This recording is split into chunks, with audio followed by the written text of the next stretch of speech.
Healthcare shooting, the I think shooting of the it's CEO. terrible.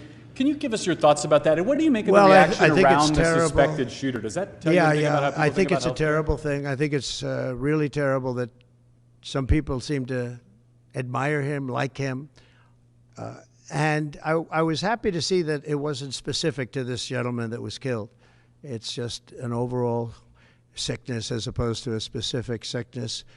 That was a terrible thing. It was cold-blooded, just a cold-blooded, horrible killing. And how people can like this guy is, that's a sickness, actually. That's really very bad, especially the way it was done. It was so bad, right in the back. And very bad, thing like that. You can't believe that some people, and maybe it's fake news. I don't know. It's hard to believe that that can even be thought of. But it seems that there's a certain appetite for him. I don't get it. Oh, the irony. Let's just put this in perspective, because this is quite rich. President-elect Trump is attending the Army-Navy football game with a number of his key allies, from Defense Secretary nominee Pete Hegseth to Elon Musk to Daniel Penny. That's the former Marine just exonerated in the subway chokehold case, all together in the suite with President-elect Trump tonight. Well, Donald Trump loves this game. He loves our soldiers. He loves all of the cadets and the midshipmen from the academies. This is the 5th time that he has gone to that game. 4 times as president, now as president-elect. And it really, truly is very special to him. And if you look at the people that surround him, there is a very deep respect, frankly, and awe of those who serve our country and an opportunity to engage in the pageantry of this particular football game is very special to him, to his family, and frankly, everybody in Trump world. And one of the veterans who is there with him, Daniel Penny, who was acquitted this week in that subway chokehold case in the subways of New York City. Give us your thoughts on his attendance.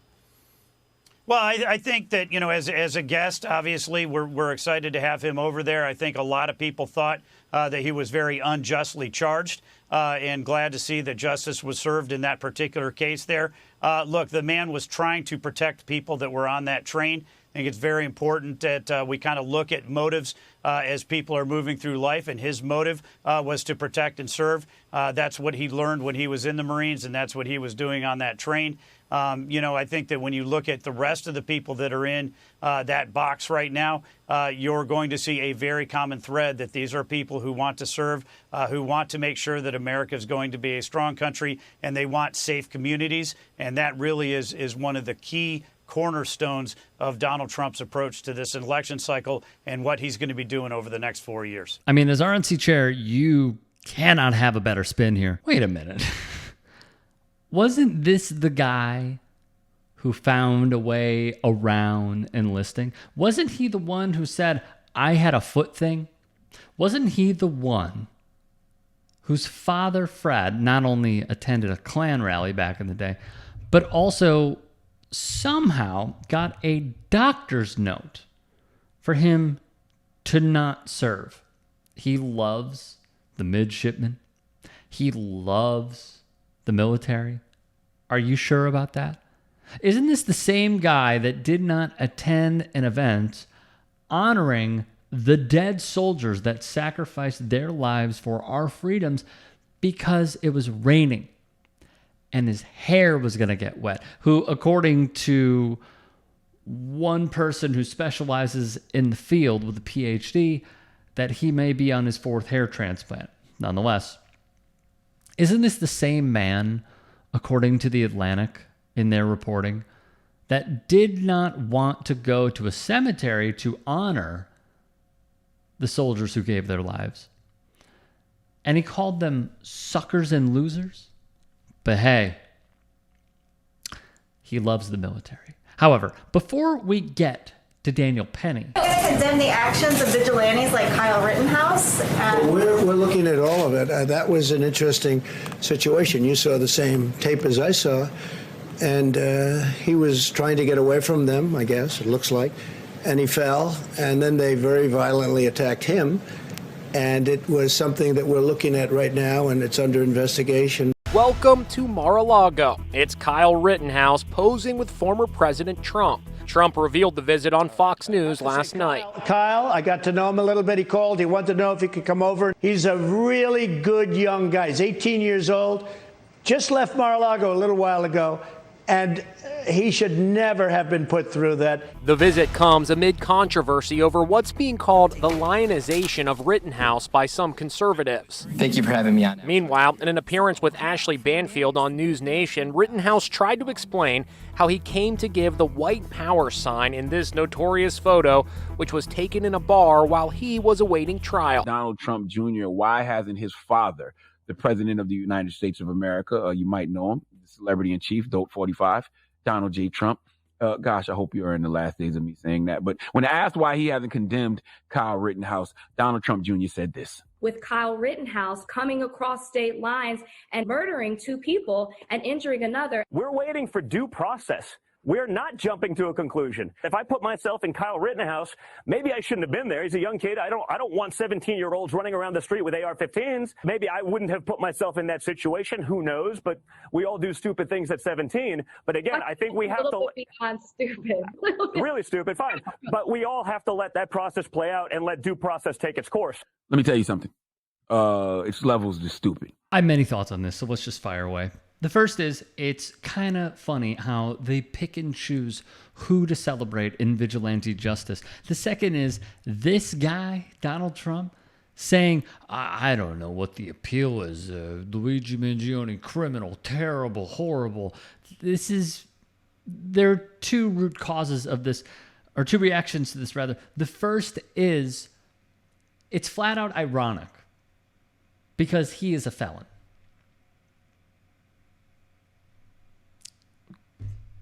The pot calling the kettle black has never been a more fitting saying there. The second part of this is because Donald Trump, Peter Thiel, others that are in the top 1%, they don't like this because they fear it.